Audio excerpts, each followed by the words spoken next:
Dear students, दादाजी class में एक बार फिर से स्वागत है। हम लोग गुणन क्रिया एपिसोड 6 में आ गए हैं। इससे पहले गुणन क्रिया पर 5 एपिसोड अपलोड हो चुके हैं। आज हम लोग वैदिक विधि से गुणा की क्रिया सीखेंगे और जिस सूत्र का उपयोग करेंगे उसका नाम है ऊर्ध्वतिर्यकभ्याम। और ये नियम सभी संख्याओं के लिए लागू होता है, क्योंकि इससे पहले जितनी भी गुणन क्रियाएँ आपको बताई गई हैं वो सब विशिष्ट तरह की संख्याओं के लिए था। लेकिन आज हम ऐसी विधि सीखने जा रहे हैं जो सभी संख्याओं के लिए लागू होती है। जैसे 67 इंटू 34, ये आधार के नज़दीक दोनों में से नहीं है। अगर ये 60 के नज़दीक है तो ये 30 के नज़दीक है। 31 इंटू 69, ये 70 के नज़दीक है, ये 30 के नज़दीक है। 357 मल्टीप्लाई बाई 423, 423 400 के नज़दीक में है, जबकि ये 300 से ऊपर है, 300 के नज़दीक में है।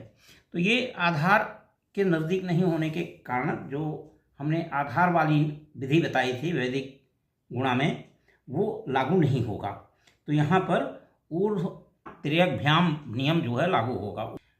ऊर्ध्वतिर्यकभ्याम नियम में ऊर्ध्व का मतलब ऊपर नीचे और तिर्यकभ्याम मतलब आड़ा तिरछा। तो और इसी विधि को वन लाइन मल्टीप्लिकेशन भी कहते हैं।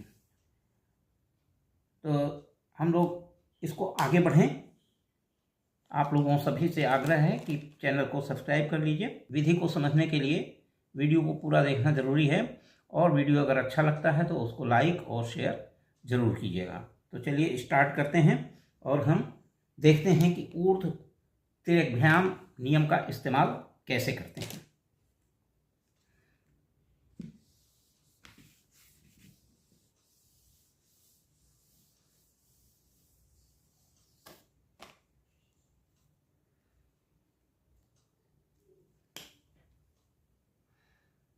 Sixty 67 multiply by 34।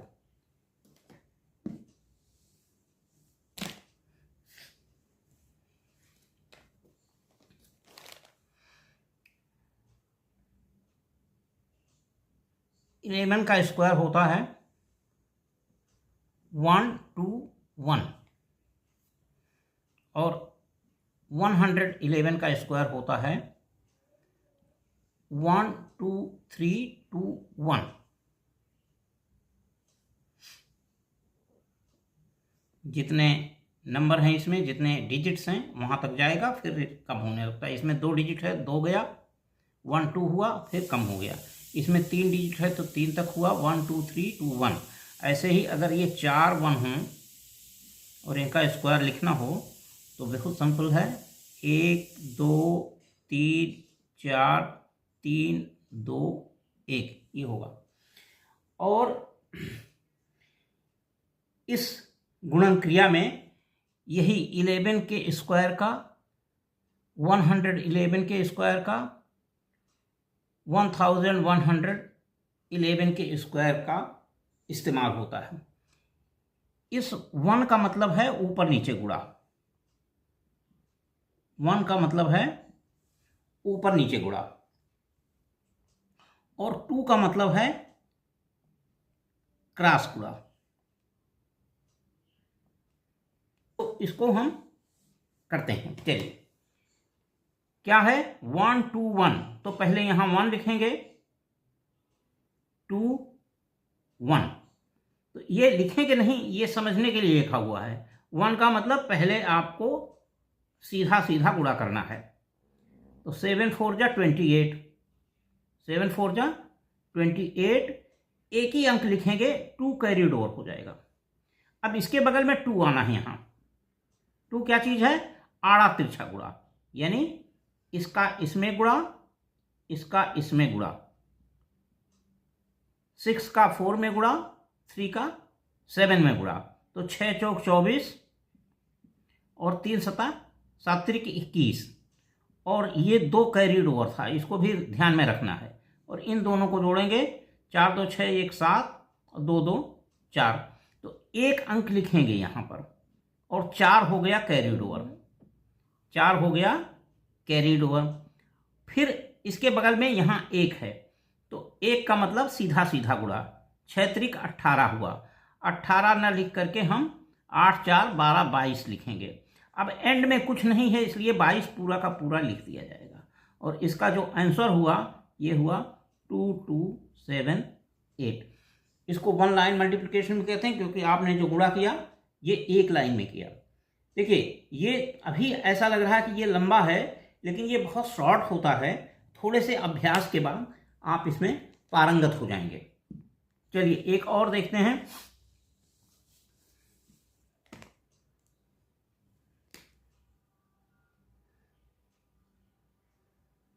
(27) multiplied by 61। तो क्या करना है, 1 मतलब ऊपर नीचे गुणा, 7 1 जा 7, 2 क्रॉस गुणा, 2 एकम 2, 6 से 42, 42 और 2 44, 44 की 4, 4 हासिल, फिर 1 2 6 जा 12 और 12 और 4 16। ये आंसर आ गया। पहले ऊपर नीचे गुणा, फिर क्रॉस मल्टीप्लिकेशन और फिर ऊपर नीचे गुणा, क्योंकि ये 1 to 1 के फॉर्म में इसको गुणा करना है। चलिए अब 3 अंकों का देखते हैं। ये 2 अंक का हो गया। इसी तरीके से 2 अंक का कोई भी हो मल्टीप्लिकेशन, अगर आपको शॉर्ट ट्रिक से कोई पता चल रहा है, आधार के नज़दीक है या स्पेशल टाइप के मल्टीप्लिकेशन है, तो उनसे कर लीजिए। और अगर कोई नियम नहीं लागू हो रहा है तो ये तो सब नियम पर सब पर लागू होगा ही। 351 मल्टीप्लाइड बाई 247। 1 2 3 2 1 1 यहाँ पर आएगा, हमारा यही नियम लिखेंगे 1 2 3 2 1। तो सबसे पहले ऊपर नीचे गुणा, 7 1 जा 7, फिर क्या है 2 का क्रॉस गुणा, ये 2 का क्रॉस गुणा, 4 एकम 4 और 7 पचे 35, 35 और 4 39, 39 में 9 लिखेंगे और 3 जो है कैरीड ओवर हो जाएगा। 3 जो है वो कैरीड ओवर हो जाएगा। अब 3 का इसका क्रॉस गुणा और इसका सीधा गुणा, इसका क्रॉस गुणा, इसका सीधा गुणा। 3 का मतलब इसका गुणा और इसका सीधा गुणा।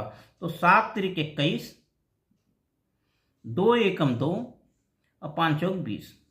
इतने को जोड़ दीजिए। 3 3 6, ये हासिल हमने ऊपर लिख रखा है। 3 3 6 और 6 यहाँ आ जाएगा और 2 2 4, ये 4 कैरीड ओवर हो गया। ये 4 क्या हो गया, कैरीड ओवर। 2 इन 2 का क्रॉस गुणा, 3 चौक 12, 5 दूना 10, 12 10 22, 22 4 26, 26 की 6 कैरीड ओवर 2। फिर 1, 3 दूना 6 और 2 8, ये एक लाइन में गुणा, आंसर आ गया।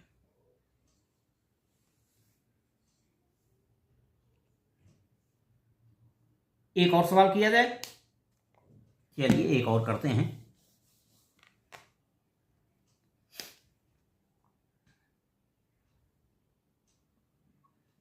फाइव 7 2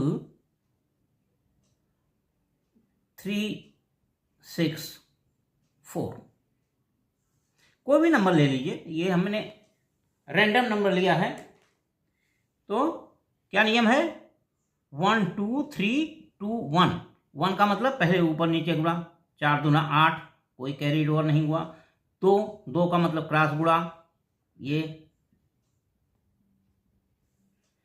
तो 6 दूना 12, 7 चौक 28, 12 28 40, 7 चौक 28 और 6 दूना 12 40। 40 का यहाँ शून्य होगा और 4 हो गया कैरीड ओवर, 4 हो गया कैरीड ओवर। अब क्या होगा, 3 का मतलब हुआ कि ये 2 क्रॉस गुणा और बीच वाले का सीधा गुणा।